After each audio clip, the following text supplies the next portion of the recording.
ಕರ್ನಾಟಕ ಪರೀಕ್ಷಾ ಪ್ರಾಧಿಕಾರದ ವತಿಯಿಂದ 2025ನೇ ಸಾಲಿನಲ್ಲಿ ವಿವಿಧ ವೃತ್ತಿಪರ ಕೋರ್ಸುಗಳ ಸೀಟು ಹಂಚಿಕೆಗೆ ಸಂಬಂಧಪಟ್ಟಂತೆ ಈಗಾಗಲೇ ಎಲ್ಲ ಸಿದ್ಧತೆಗಳನ್ನು ನಾವು ಮಾಡಿಕೊಳ್ತಾ ಇದ್ದೀವಿ.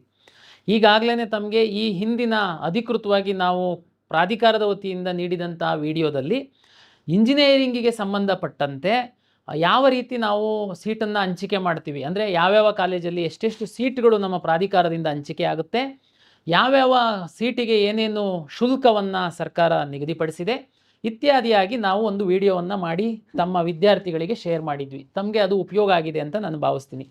ಸಾಕಷ್ಟು ಪೋಷಕರು ಮತ್ತು ವಿದ್ಯಾರ್ಥಿಗಳು ವೈದ್ಯಕೀಯ ಸೀಟುಗಳ ಹಂಚಿಕೆ ಬಗ್ಗೆ ಸಹ ಒಂದು ಮಾಹಿತಿಯನ್ನು ನೀಡಬೇಕು ಅಂತ ನಮಗೆ ವಿನಂತಿಯನ್ನು ಮಾಡಿಕೊಂಡಿದ್ದರು. ನಾನು ಈ ಹಿಂದೆ ಸಹ ಹೇಳಿದ್ದೆ, ಬೇರೆ ಬೇರೆ ಕೋರ್ಸನ್ನು ಬೇರೆ ಬೇರೆ ಹಂತದಲ್ಲಿ ನಾವು ವಿಡಿಯೋ ಮಾಡಿ ಬಿಡುಗಡೆ ಮಾಡ್ತೀವಿ ಅಂತೇಳಿ. ತಮಗೆಲ್ಲ ಗೊತ್ತಿರುವಂತೆ ವೈದ್ಯಕೀಯ, ದಂತವೈದ್ಯಕೀಯ ಹಾಗೂ ಆಯುಷ್ ಈ 3 ಕೋರ್ಸ್ಗಳಿಗೆ ಸಂಬಂಧಪಟ್ಟಂತೆ ನೀಟ್ ಪರೀಕ್ಷೆ ಅಂಕಗಳ ಆಧಾರದ ಮೇಲೆ ಸೀಟು ಹಂಚಿಕೆ ಆಗುತ್ತೆ. ನೀವೆಲ್ಲ ನೀಟ್ ಪರೀಕ್ಷೆಯನ್ನು ಬರೆದಿದ್ದೀರಾ, ಇಲ್ಲಿವರೆಗೆ ನೀಟ್ ರಿಸಲ್ಟ್ ಬಂದಿಲ್ಲ.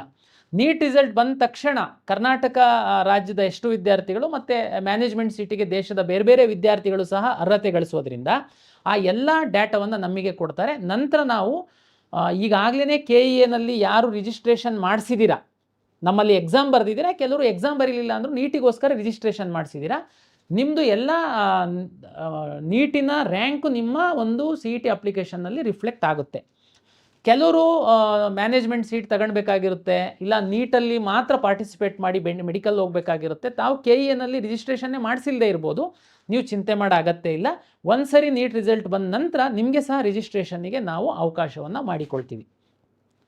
ಇವತ್ತಿನ ವಿಡಿಯೋದ್ದು ವಿಶೇಷ ಏನಂತಂದರೆ, ಕರ್ನಾಟಕ ರಾಜ್ಯದಲ್ಲಿ ಎಷ್ಟು ಮೆಡಿಕಲ್ ಕಾಲೇಜುಗಳಿದೆ, ಎಷ್ಟು ಡೆಂಟಲ್ ಕಾಲೇಜುಗಳಿದೆ, ಈ ಎಲ್ಲ ಕಾಲೇಜುಗಳಿಗೆ ಯಾವ ರೀತಿ ನಾವು ಸೀಟನ್ನು ಹಂಚಿಕೆ ಮಾಡ್ತೀವಿ, ಏನು ಫೀಸು ಸ್ಟ್ರಕ್ಚರ್ ಇರುತ್ತೆ, ಯಾವ ರೀತಿ ಕೌನ್ಸಿಲಿಂಗ್ ಪ್ರಕ್ರಿಯೆ ಆಗುತ್ತೆ ಅನ್ನುವಂಥದ್ದಕ್ಕೆ ತಮಗೆ ಸಾಕಷ್ಟು ಕೌನ್ಸಿಲರ್ಗಳು, ಮೆಂಟರ್ಸ್ಗಳು ಯೂಟ್ಯೂಬ್ ವಿಡಿಯೋಗಳನ್ನೆಲ್ಲ ತಾವು ನೋಡಿದ್ದೀರ.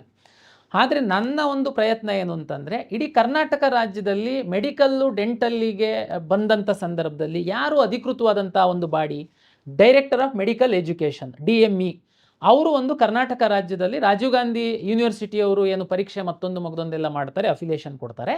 ಈ ಸೀಟು ಹಂಚಿಕೆ ಮಾಡುವಂಥದ್ದು, ಈ ಎಲ್ಲ ಒಂದು ಸೀಟ್ ಮ್ಯಾಟ್ರಿಕ್ಸ್ ಕೊಡುವಂಥ ಎಲ್ಲ ಪ್ರಕ್ರಿಯೆಯಲ್ಲಿ ಒಂದು ಬಾಡಿ ಅಂತಂದರೆ DME ಅವರು ಆಗ್ತಾರೆ. ಮೆಡಿಕಲ್ ಎಜುಕೇಷನ್ನ ಅನುಮತಿ ಮೇಲೆ ಅವ್ರು ಕೆಲಸ ಮಾಡ್ತಿರ್ತಾರೆ.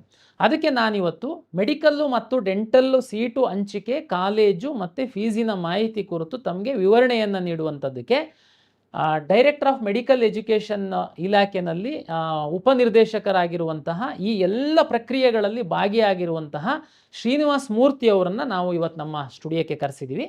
ಅಂದರೆ ಇದು ಅಧಿಕೃತ ಮಾಹಿತಿ, ಅಂದರೆ ಇಲಾಖೆಯವರು ವಿದ್ಯಾರ್ಥಿಗಳಿಗೆ ಮತ್ತು ಪೋಷಕರಿಗೆ ಮೆಡಿಕಲ್ಲು ಮತ್ತು ಡೆಂಟಲ್ಲಿಗೆ ಸಂಬಂಧಪಟ್ಟಂತಹ ಮಾಹಿತಿಯನ್ನು ಅಧಿಕೃತವಾಗಿ ತಮಗೆ ನೀಡ್ತಾರೆ.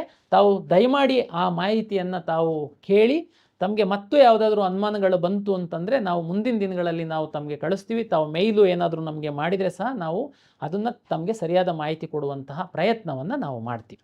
ಎಲ್ಲರಿಗೂ ನಮಸ್ಕಾರ. ನಾನು ಡಾಕ್ಟರ್ ಶ್ರೀನಿವಾಸ್ ಮೂರ್ತಿ, ಉಪನಿರ್ದೇಶಕರು, ವೈದ್ಯಕೀಯ ಶಿಕ್ಷಣ ನಿರ್ದೇಶನಾಲಯ.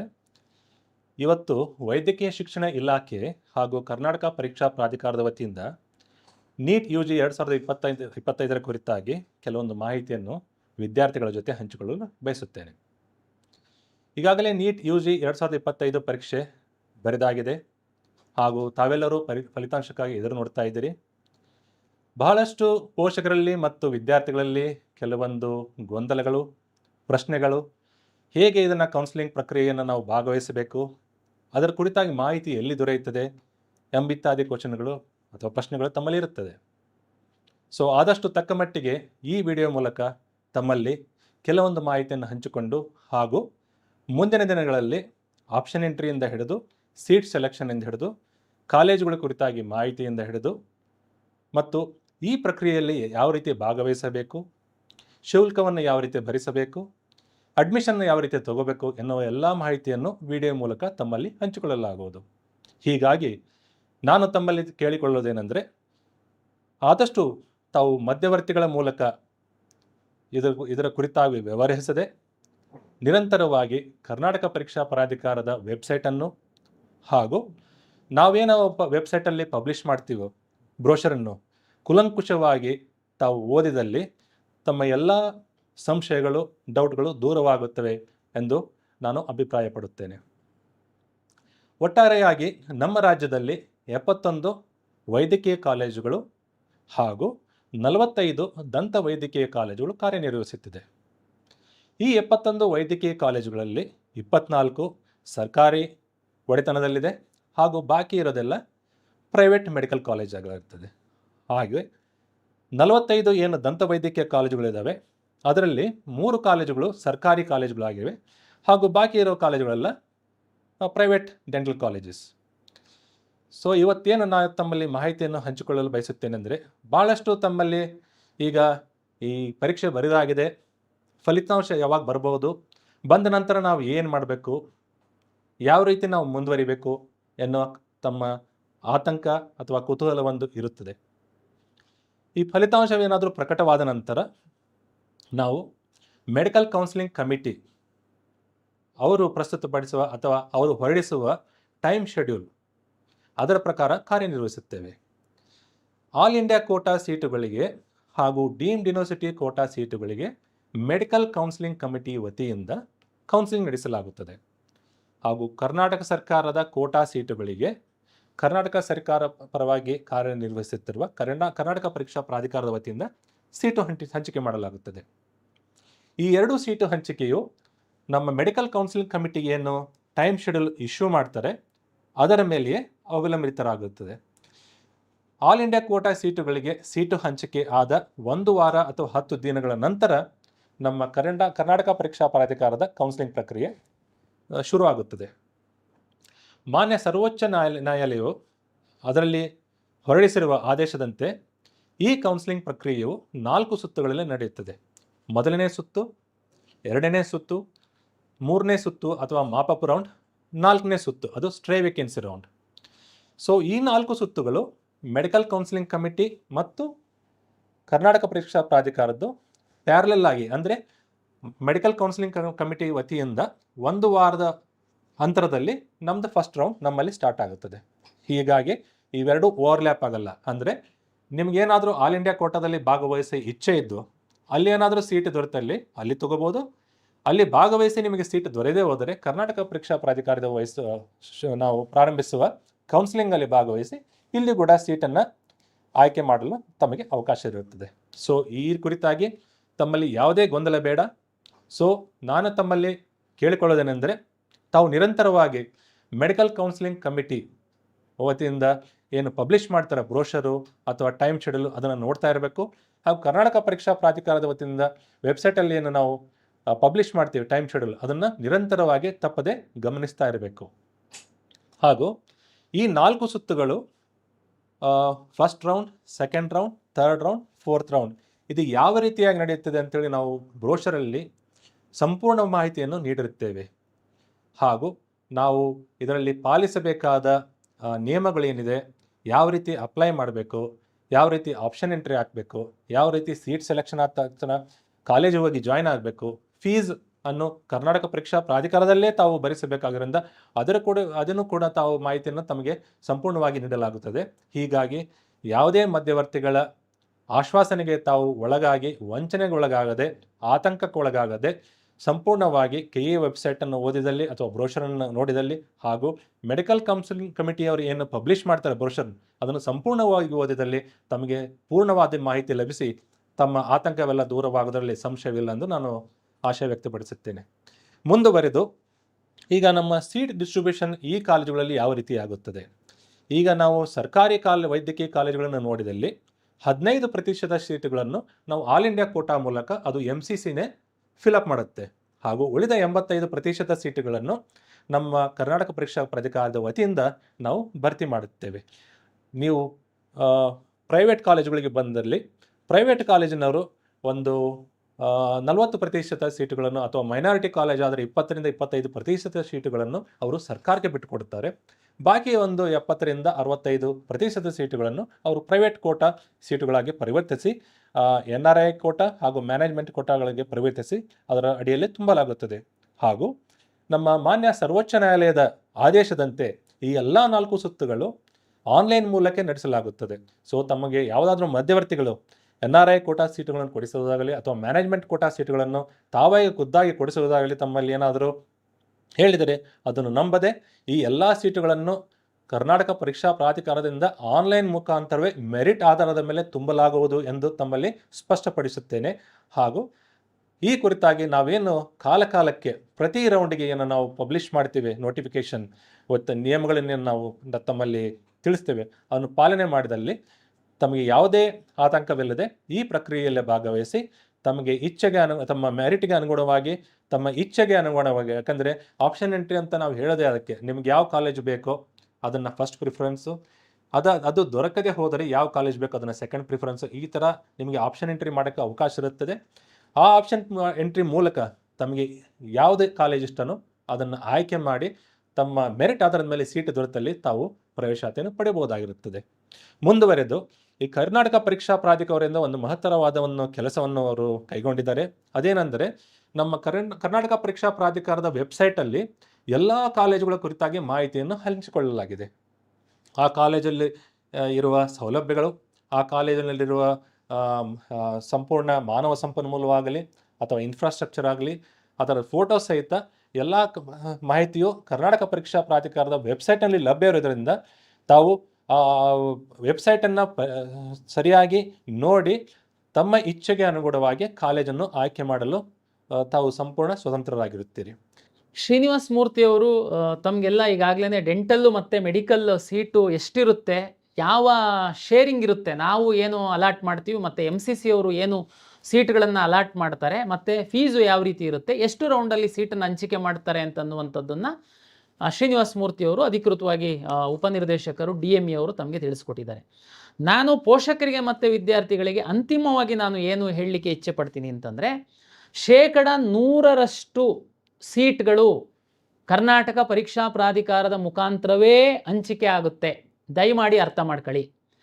ಸೀಟು ಶೇರಿಂಗನ್ನು ಏನು ಎಕ್ಸ್ಪ್ಲೈನ್ ಮಾಡಿದ್ದಾರೆ ಅದರಲ್ಲಿ ಸರ್ಕಾರ 3 ಥರದ ಸೀಟ್ಗಳಿಗೆ ಫೀಸನ್ನು ನಿಗದಿಪಡಿಸುತ್ತೆ. ತಾವು ಈಗಾಗಲೇ ಅವರೊಂದು ಏನು ಟೇಬಲ್ ಹಾಕಿದ್ರು ಅದರಲ್ಲಿ ತಾವು ನೋಡಿದ್ದೀರಾ. ಮ್ಯಾನೇಜ್ಮೆಂಟು ಮತ್ತು NRIಗೆ ಏನು ಸೀಟ್ಗಳು ನಿಗದಿಪಡಿಸಿದೆ ಸರ್ಕಾರ, ಆ 2 ಕೆಟಗರಿ ಸೀಟ್ಗಳಿಗೆ ಮ್ಯಾನೇಜ್ಮೆಂಟ್ ಅವರು ಫೀಸನ್ನು ನಿಗದಿಪಡಿಸುವಂತಹ ಅಧಿಕಾರವನ್ನು ಮೆಡಿಕಲ್ ಕಾಲೇಜವರು ಹೊಂದಿದ್ದಾರೆ. ಆದರೆ ನೇರವಾಗಿ ಅಡ್ಮಿಷನ್ ಮಾಡಿಕೊಳ್ಳುವಂಥ ಅಧಿಕಾರವನ್ನು ಅವರು ಹೊಂದಿಲ್ಲ. ದಯಮಾಡಿ ಅರ್ಥ ಮಾಡ್ಕೊಳ್ಳಿ. ಸುಪ್ರೀಂ ಕೋರ್ಟ್ ಆದೇಶ ಮತ್ತು ಸರ್ಕಾರದ ಒಂದು ಆದೇಶದಂತೆ 100% ಸೀಟ್ಗಳು ಕರ್ನಾಟಕ ಪರೀಕ್ಷಾ ಪ್ರಾಧಿಕಾರದ ಮುಖಾಂತರವೇ ಹಂಚಿಕೆ ಆಗುವಂಥದ್ದು. ಈಗ ನನಗೆ ಯಾಕೆ ಇದನ್ನು ನಾನು ನಿಮಗೆ ವಿಶೇಷವಾಗಿ ಒತ್ತು ಕೊಟ್ಟು ಹೇಳೋ ಪ್ರಯತ್ನ ಮಾಡ್ತಾ ಇದ್ದೀನಿ ಅಂತಂದರೆ, ಸಾಕಷ್ಟು ಪೋಷಕರು ಈಗಾಗಲೇ ತಾವು ಮೆಡಿಕಲ್ ಕಾಲೇಜ್ಗಳಿಗೆ ಓಡಾಡಲಿಕ್ಕೆ ಶುರು ಮಾಡಿದ್ದೀರಾ. ಮ್ಯಾನೇಜ್ಮೆಂಟ್ ಸೀಟ್ಗಳಿಗೆ ನಮಗೆ ಅಡ್ಮಿಷನ್ ಕೊಟ್ಬಿಡಿ, ನಾವು ದುಡ್ಡು ಕೊಟ್ಬಿಡ್ತೀವಿ ಅಂತ. ನಿಮಗೆ ಕೆಲವರು ಫೋನ್ ಮಾಡಿ ನಾವು ನಿಮಗೆ ಮ್ಯಾನೇಜ್ಮೆಂಟ್ ಸೀಟ್ ಕೊಡಿಸ್ತೀವಿ ಬನ್ನಿ ಮಾತಾಡೋಣ ಅಂತ ನಿಮಗೆ ಕರೀತಾ ಇದ್ದಾರೆ. ಇದೆಲ್ಲ ನಮಗೆ ಮಾಹಿತಿ ಇದೆ. ನಿಮಗೆ ಯಾವ ಕಾಲೇಜವರು ನಿಮಗೆ ಖಂಡಿತ ನೀವು ಬನ್ನಿ ನಾವು ನಿಮಗೆ ಸೀಟ್ ಕೊಡ್ತೀವಿ ಅಂತ ಯಾವ ಕಾಲೇಜವರು ಹೇಳಲ್ಲ. ಯಾಕೆಂದರೆ ಎಲ್ಲ ಕಾಲೇಜವರು ಒಂದು ಮೆಡಿಕಲ್ ಕಾಲೇಜ್ ನಡೆಸ್ತಾರೆ ಅಂತಂದರೆ ಅವರಿಗೆ ಸಂಪೂರ್ಣ ಕಾನೂನು ಜ್ಞಾನ ಇರುತ್ತೆ. ಅವರಿಗೆ ಗೊತ್ತು ಮ್ಯಾನೇಜ್ಮೆಂಟು NRIದು ಫೀಸ್ ಫಿಕ್ಸ್ ಮಾಡೋ ಅಧಿಕಾರ ಮಾತ್ರ ನಮಗಿದೆ. ಸೀಟು ನೀಟ್ ರ್ಯಾಂಕ್ ಆಧಾರದ ಮೇಲೆ ಪ್ರಾಧಿಕಾರದ ವತಿಯಿಂದನೇ ಸೀಟ್ ಹಂಚಿಕೆ ಆಗುವಂಥದ್ದು ಅಂತ. ಆದರೆ ಮಧ್ಯವರ್ತಿಗಳು ನಾವು ನಿಮಗೆ ಸೀಟ್ ಕೊಡಿಸ್ತೀವಿ ಬನ್ನಿ ಮಾತಾಡಿ ನಿಮಗೆ ಇಷ್ಟು ರಿಯಾಯಿತಿ ಕೊಡ್ತೀವಿ, ದಯಮಾಡಿ ನಂಬೇಡಿ. 100% ಸೀಟ್ಗಳು ಪ್ರಾಧಿಕಾರದ ವತಿಯಿಂದ ಅಲಾಟ್ ಆಗುತ್ತೆ. ಈಗ ಕೆಲವರು ಹೇಳ್ತಾರೆ ಇಲ್ಲ ನಿಮ್ಮಲ್ಲಿ ಅಲಾಟ್ ಮಾಡ್ಕೊಳ್ತಾರೆ, ಆಮೇಲೆ ಕಾಲೇಜಿಗೆ ಹೋಗ್ಬಿಟ್ಟು ಆ ಹುಡುಗ ಅಡ್ಮಿಷನ್ ಆಗಲ್ಲ, ಆ ಸೀಟು ಕಾಲೇಜಿಗೆ ಉಳಿಯುತ್ತೆ, ಅದರಲ್ಲಿ ನನಗೆ ಕೊಡ್ತಾರಂತೆ, ನನಗೆ ಅಡ್ಜಸ್ಟ್ ಮಾಡ್ತಾರಂತೆ. ನೋ, ನಿಮಗೆ ಹೇಳ್ತೀನಿ, ಕಳೆದ ವರ್ಷ 4 ರೌಂಡನ್ನು ನಾವು ಪ್ರಾಧಿಕಾರದಿಂದ ವತಿಯಿಂದ ಮಾಡಿದ್ವಿ. 4 ರೌಂಡ್ ಅಡ್ಮಿಷನ್ ಆದಮೇಲೆ 4 ವಿದ್ಯಾರ್ಥಿಗಳು 4 ಕಾಲೇಜಲ್ಲಿ ಹೆಲ್ತ್ ಗ್ರೌಂಡ್ ಮೇಲೆ ಅವರು ಕಾಲೇಜನ್ನು ಬಿಟ್ಟು ಹೋದರು. ಅವ್ರದ್ದು ನಾವು ಫೈನ್ ಹಾಕಿ ಫೋರ್ಫಿಟ್ ಮಾಡಿದ್ವಿ ಅವ್ರದ್ದು ಫೀಸು. ಜೊತೆಗೆ ಸುಪ್ರೀಂ ಕೋರ್ಟ್ ಅವರ ನಿರ್ದೇಶನದಂತೆ ಸ್ಪೆಷಲ್ ಸ್ಟೇ ವೇಕೆನ್ಸಿ ರೌಂಡ್ ಅಂತ ಮಾಡಿದ್ವಿ ನಾವು ಕಳೆದ ವರ್ಷ. ಆವಾಗ 4 ಸೀಟನ್ನು ನಾವು ತಗೊಂಡು ನಾವು ಅಲಾಟ್ ಮಾಡಿದ್ದೀವಿ ಬೇಸ್ಡ್ ಆನ್ ರ್ಯಾಂಕ್. ಇಲ್ಲಿ ರ್ಯಾಂಕು ಬೈಪಾಸ್ ಆಗಲ್ಲ. ನಿಮ್ಮ ರ್ಯಾಂಕ್ ಏನಿದೆ, ಎಷ್ಟು ಹುಡುಗರು ಭಾಗವಹಿಸಿದ್ದಾರೆ. ನಿಮಗೆ ಸಿಂಪಲ್ಲಾಗಿ ಹೇಳೋದಾದರೆ, ವಿಶೇಷವಾಗಿ ನಮ್ಮ ಗ್ರಾಮೀಣ ಭಾಗದ ಪೋಷಕರಿಗೆ, ನಿಮ್ಮ ಹತ್ರ ಹಣ ಇದೆ, ನೀವು ಮ್ಯಾನೇಜ್ಮೆಂಟ್ ಕಳ್ಸೋದಕ್ಕೇ ಇದ್ದೀರಾ, ನಿಮ್ಮ ಮಗುದು ರ್ಯಾಂಕು ಕಡಿಮೆ ಇದೆ. ಈಗ ಉದಾಹರಣೆಗೆ ಒಂದು 10 ಮ್ಯಾನೇಜ್ಮೆಂಟ್ ಸೀಟ್ ಇದೆ, 100 ವಿದ್ಯಾರ್ಥಿಗಳು ಹಣ ಕೊಟ್ಟು ಆ ಮ್ಯಾನೇಜ್ಮೆಂಟ್ ಸೀಟಿಗೆ ಹೋಗೋದಕ್ಕೆ ರೆಡಿ ಇದ್ದಾರೆ. ಆದರೆ 10 ಸೀಟ್ ಇದೆ, 100 ವಿದ್ಯಾರ್ಥಿಗಳು ಯಾರು ನಮ್ಮ ಕೌನ್ಸಿಲಿಂಗಲ್ಲಿ ಭಾಗವಹಿಸಿರ್ತಾರೆ ಎಲ್ಲರೂ ದುಡ್ಡು ಕೊಡೋದಕ್ಕೇ ಭಾಗವಹಿಸಿರ್ತಾರೆ. ಯಾರು 10 ಜನ ಟಾಪರ್ಸ್ ಇರ್ತಾರೆ, ಯಾರ್ದು ನೀಟ್ ರ್ಯಾಂಕ್ ಇರುತ್ತೆ, ಅವರಿಗೆ ಮಾತ್ರ ಸೀಟ್ ಅಲಾಟ್ ಮಾಡ್ತೀವಿ. ನೀವು ಯಾವುದೇ ಬೈಪಾಸಲ್ಲಿ ನಿಮಗೆ ಮ್ಯಾನೇಜ್ಮೆಂಟ್ ಅವ್ರು ಪರಿಚಯ ಇದ್ದಾರೆ, ಅವರು ಪರಿಚಯ ಇದ್ದಾರೆ, ಇವ್ರು ಪರಿಚಯ ಇದ್ದಾರೆ, ನನಗೆ ಮೆಂಟರ್ ಹೇಳಿದ್ದಾರೆ, ಬ್ರೋಕರ್ ಹೇಳಿದ್ದಾರೆ, ಇಷ್ಟು ಕಡಿಮೆ, ನೋ, ನಂಬೇಡಿ. ಇದು 100% ನಮ್ಮಿಂದ ಅಲಾಟ್ ಆಗುತ್ತೆ. ಇದು ನಂಬೋದಾ? ಖಂಡಿತ ನಂಬಿ ಅಧಿಕೃತವಾಗಿ ನಾವು ಅಲಾಟ್ ಮಾಡೋರು ಹೇಳ್ತಾ ಇದ್ದೀವಿ. ಜೊತೆಗೆ ಈಗ ಏನು ಮಾಡಬೇಕು, ನೀಟ್ ರಿಸಲ್ಟ್ ಬಂದ ಮೇಲೆ ನಾವು ಕೌನ್ಸಿಲಿಂಗ್ ಶುರು ಮಾಡುವಂಥದ್ದು. ಅಲ್ಲಿಯವರೆಗೆ ನಾನು ಇಂಜಿನಿಯರಿಂಗ್ ವಿದ್ಯಾರ್ಥಿಗಳಿಗೆ ಹೇಳಿದಂತೆ ನಿಮಗೂ ಹೇಳುವಂಥದ್ದು, ಡೆಂಟಲ್ಲು ಮತ್ತು ಮೆಡಿಕಲ್ಲಿಗೆ ಸಂಬಂಧಪಟ್ಟಂತೆ ಯಾರು ನಿಮ್ಮ ಮಕ್ಕಳಿಗೆ ಕಳಿಸ್ಬೇಕು ಅಂತ ಆಸೆ ಇದೆ, ಕಳೆದ ವರ್ಷ ಯಾವ್ಯಾವ ಕಾಲೇಜಲ್ಲಿ ಸರ್ಕಾರಿ seat, open seat, management seat, ಯಾವ್ಯಾವ ರೌಂಡಲ್ಲಿ ಎಷ್ಟೆಷ್ಟು ನೀಟ್ ರ್ಯಾಂಕಿಗೆ ನಿಂತಿದೆ, ದಯಮಾಡಿ ನೀವು ನಮ್ಮ ವೆಬ್ಸೈಟಲ್ಲಿ ರೌಂಡ್ ವಾರು ಕಟ್ ಆಫ್ ಇದೆ, ಒಮ್ಮೆ ತಾವು ನೋಡಿ. ನಿಮಗೆ ಯಾರ ಒಂದು ಸಹಾಯನೂ ಬೇಕಾಗಿಲ್ಲ. ನಿಮ್ಮ ವಿದ್ಯಾರ್ಥಿ PUC ಪಾಸ್ ಮಾಡಿದ್ದಾರೆ, ದಯಮಾಡಿ ನಮ್ಮ ವೆಬ್ಸೈಟಲ್ಲಿ ಕಳೆದ ವರ್ಷದ ಕಟ್ ಆಫನ್ನು ನೋಡಿ, ಏನು ಕಟ್ ಆಫ್ ನಿಂತಿದೆ ಅಂತನ್ನುವಂಥದ್ದು ನಿಮಗೊಂದು ಐಡಿಯಾ ಬರುತ್ತೆ. ಅಷ್ಟಕ್ಕೆ ಈ ಸರಿ ನಿಲ್ಲುತ್ತಾ? ಇಲ್ಲ. ತಮಗೆಲ್ಲ ಗೊತ್ತಿದೆ, ಈ ಸರಿ ನೀಟು ಪರೀಕ್ಷೆ ತುಂಬ ಕಷ್ಟ ಇತ್ತು, ಈ ಥರದ್ದೆಲ್ಲದೂ ಇದೆ. ಅದು ನೀಟ್ ರಿಸಲ್ಟ್ ಬಂದ ಮೇಲೆ ನಿಮಗೊಂದು ಐಡಿಯಾ ಬರುತ್ತೆ. ಆದರೆ ಕಳೆದ ವರ್ಷ ಏನು ಕಟ್ ಆಫ್ ಆಗಿತ್ತು ನಿಮಗೆ ಯಾರೂ ಹೇಳ್ಕೊಡೋದು ಬೇಡ. ನಮ್ಮ ಪ್ರಾಧಿಕಾರದ ವೆಬ್ಸೈಟಲ್ಲಿ ನಿಮ್ಮ ಮಗುಗೆ ಟಾಸ್ಕ್ ಕೊಡಿ, ಹೋಗಿ ನಿಮ್ಮ ಮಗು ಕಟ್ ಆಫ್ ಕಳೆದ ವರ್ಷ ಏನಿತ್ತು ಅನ್ನುವಂಥದ್ದು, ಫೀಸ್ ಏನಿತ್ತು, ತಮಗೆಲ್ಲ ಗೊತ್ತಿದೆ, ಮಾಧ್ಯಮದಲ್ಲಿ ನೋಡಿದ್ದೀರಾ. ಈ ವರ್ಷ ಮೆಡಿಕಲ್ಲು, ಡೆಂಟಲ್ಲಿಗೆ ಫೀಸನ್ನು ಹೆಚ್ಚು ಮಾಡುವಂಥದ್ದು ಇಲ್ಲ ಅಂತ ಸರ್ಕಾರ ನಿರ್ಧರಿಸಿದೆ. ಅಂದರೆ ಲಾಸ್ಟ್ ಇಯರ್ ಏನಿತ್ತು ಫೀಸು, ಅದೇ ಫೀಸ್ ಈ ವರ್ಷ ಸಹ ಇರುತ್ತೆ. ಮತ್ತು ಯಾವ್ಯಾವ ಕಾಲೇಜಲ್ಲಿ ಎಷ್ಟೆಷ್ಟು ಸೀಟ್ ಇದೆ, ಅದು ಕಳೆದ ವರ್ಷ ಎಷ್ಟು ಸೀಟ್ ಇದೆ ಅಂತ ಅನ್ನುವಂಥದ್ದು ತಾವು ವೆಬ್ಸೈಟಲ್ಲಿ ನೋಡ್ಕೊಳ್ಳಿ. ಈ ವರ್ಷದ್ದು ಇನ್ನೊಂದು ವಾರದೊಳಗಡೆ ನಾವು ಯಾವ್ಯಾವ ಕಾಲೇಜಲ್ಲಿ ಎಷ್ಟೆಷ್ಟು ಸೀಟ್ ಇದೆ ಅನ್ನೋ ಸೀಟ್ ಮ್ಯಾಟ್ರಿಕ್ಸನ್ನು ನಮ್ಮ KEA ವೆಬ್ಸೈಟಲ್ಲಿ ನಾವು ಪಬ್ಲಿಷ್ ಮಾಡ್ತೀವಿ. ಹಾಗಾಗಿ ಪೋಷಕರಲ್ಲಿ ಮತ್ತು ವಿದ್ಯಾರ್ಥಿಗಳಲ್ಲಿ ವಿನಂತಿ, ದಯಮಾಡಿ ತಾವು ಹಣ ಇದೆ, ನಾವು ಮ್ಯಾನೇಜ್ಮೆಂಟ್ ಸೀಟ್ ತಗೊಳ್ತೀವಿ, ಹಣ ಇದೆ, ನನಗೆ ಯಾರೋ ಹೆಲ್ಪ್ ಮಾಡಿಬಿಡ್ತಾರೆ, ಹಣ ಇದೆ, ನನಗೆ KEAನಲ್ಲಿ ಎಲ್ಲ ನನಗೆ ಪರಿಚಯ ಇದ್ದಾರೆ, ಕಾಲೇಜಲ್ಲಿ ಪರಿಚಯ ಇದ್ದಾರೆ, ನನಗೆ ಯಾರೋ ದೊಡ್ಡ ಜನ ಪರಿಚಯ ಇದ್ದಾರೆ, ನಾನು ಮ್ಯಾನೇಜ್ ಮಾಡಿಬಿಟ್ಟು ಸೀಟ್ ತಗೊಳ್ತೀನಿ. ಖಂಡಿತ ಪೋಷಕರು ನಂಬೇಡಿ, ವಿದ್ಯಾರ್ಥಿಗಳನ್ನು ನಂಬೇಡಿ, ಅದಕ್ಕೆ ಅವಕಾಶ ಇಲ್ಲ. 100% ಪಾರದರ್ಶಕವಾಗಿ ಸೀಟು ಹಂಚಿಕೆ ಪ್ರಾಧಿಕಾರದ ವತಿಯಿಂದ ಆಗುತ್ತೆ.